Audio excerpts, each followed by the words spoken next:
This is a great honor for me. I've been all over the country. Today we were in Maine and we were in New Hampshire, where we're doing amazingly well. We're doing well everywhere. A poll just came out. The Rasmussen poll, we're 2 points up nationally. We're going to do well.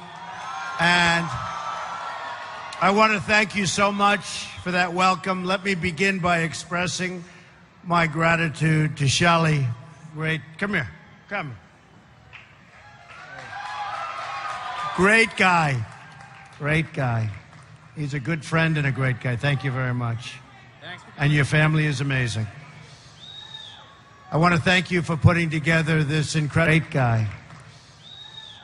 I want to thank you for putting together this incredible big fan.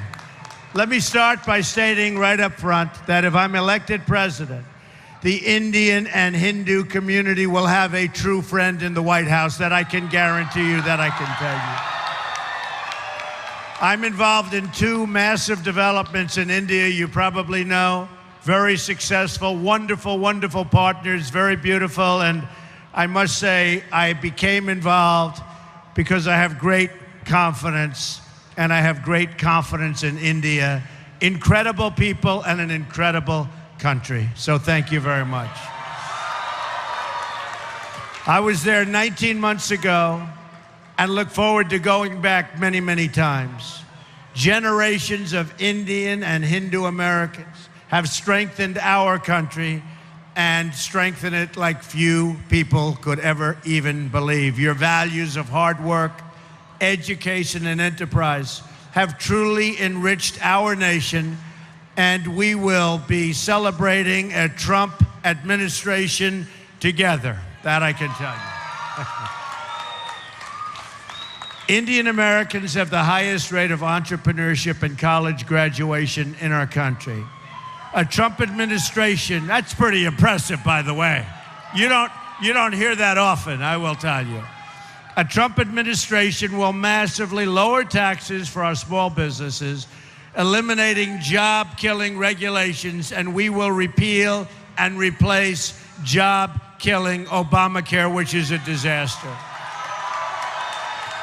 But as we all know, we can't have prosperity without security, and that is why we appreciate the great friend India has been to the United States in the fight against radical Islamic terrorism, a word that our president doesn't even use.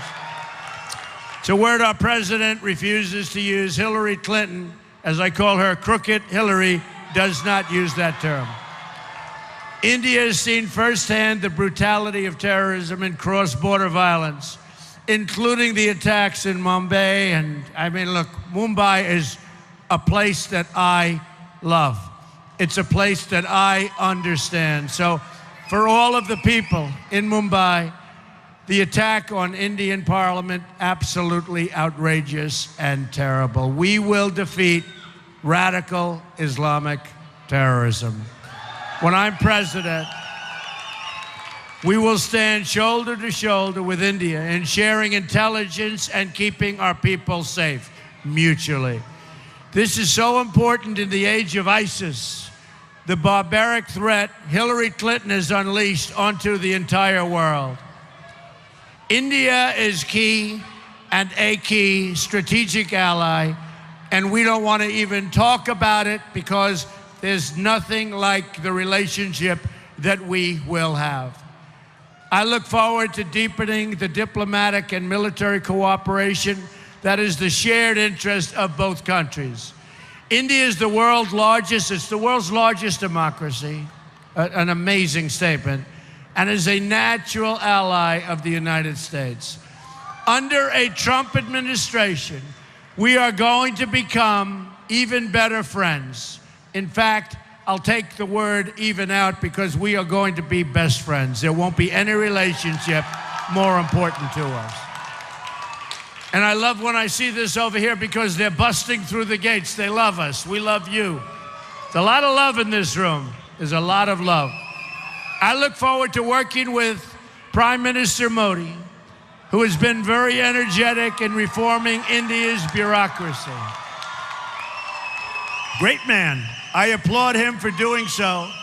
And I look forward to doing some serious bureaucratic trimming right here in the United States. Believe me, we need it also. Americans have been asking for years, for decades, to trim the waste in government. The politicians can't do it, but I promise you this, I will do it. The wasting of taxpayer dollars will finally, in the United States, come to an end. We're going to fix these bloated and corrupt bureaucracies. Hillary doesn't have the energy. She's right now resting. She's resting, waiting for the debate on Wednesday night. Did everybody see the last debate? That was an easy one. That was very easy. So, your great Prime Minister has been a pro-growth leader for India. He simplified the tax code and cut taxes, and their economy has grown 7% a year. Excellent. Our economy is practically not growing at all in the United States, just about zero.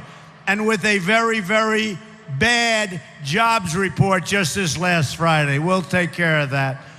But when I'm elected, we're going to start growing again and growing very, very fast. My reforms on taxes, trade, regulation, and energy will add at least 25 million new jobs in the next decade.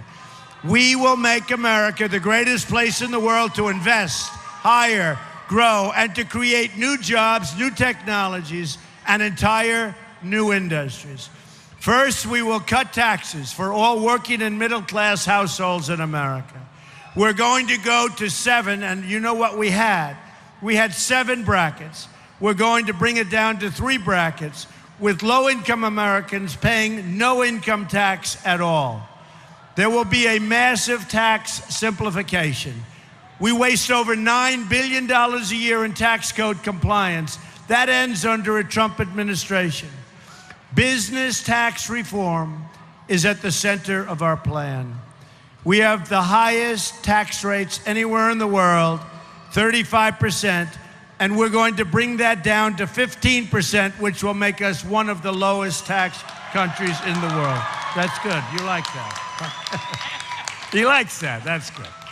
We will also have the largest regulatory reform in American history. Every year, over-regulation costs our economy $2 trillion a year and reduces household wealth by almost $15,000. I'm going to pause new regulations and ask my department heads to identify every useless or wasteful job-killing regulation, and they will be eliminated. It's a big problem in this country. Some of the very finest regulations will go, and they will go fast. The elimination of our job-killing restrictions on American energy will end. My pro-energy reforms will add at least 500,000 new jobs per year, lower the prices of your energy bills for all American households. Finally, we must fix our terrible trade deals and protect America's intellectual property, something you know a lot about. America's annual trade deficit with the world is now nearly $800 billion a year. China is stealing our intellectual property. Guess how much intellectual property a U.S. government official says China stole last year? The number is approximately $360 billion. In any event, we are going to have strong borders.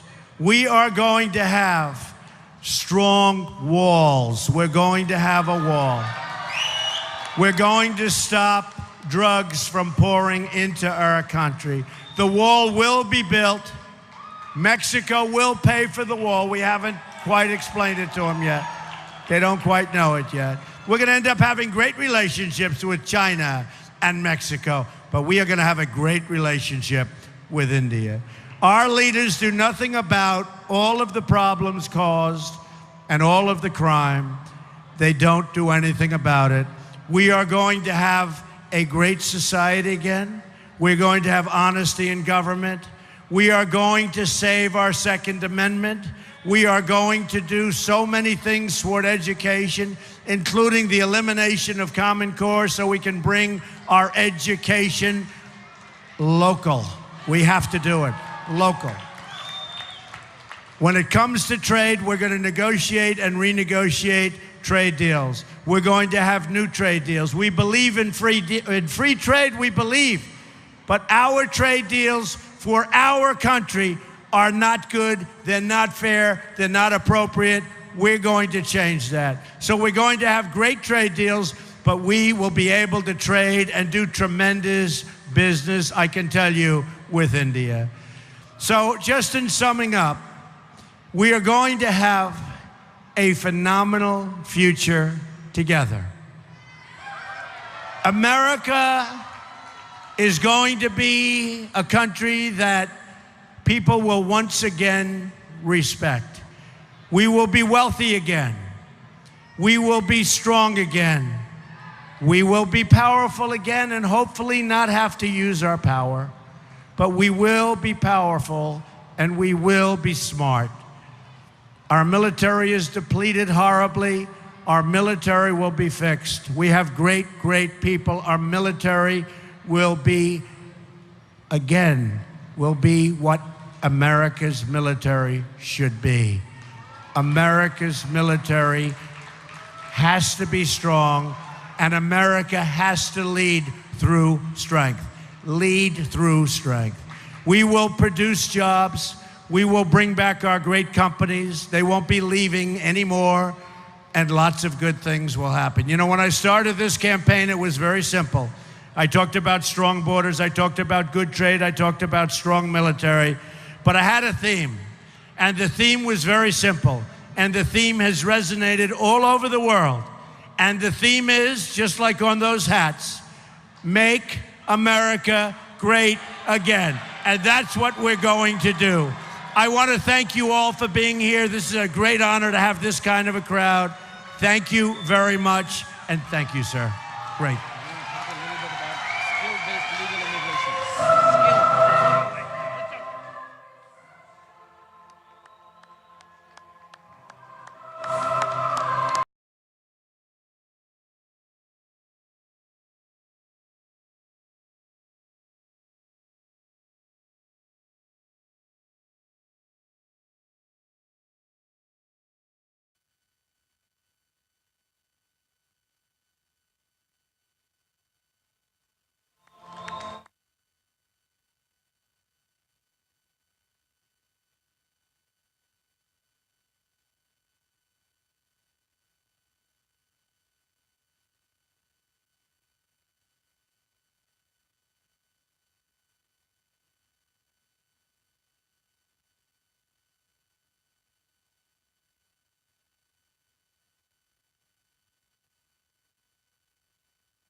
We love the Hindus.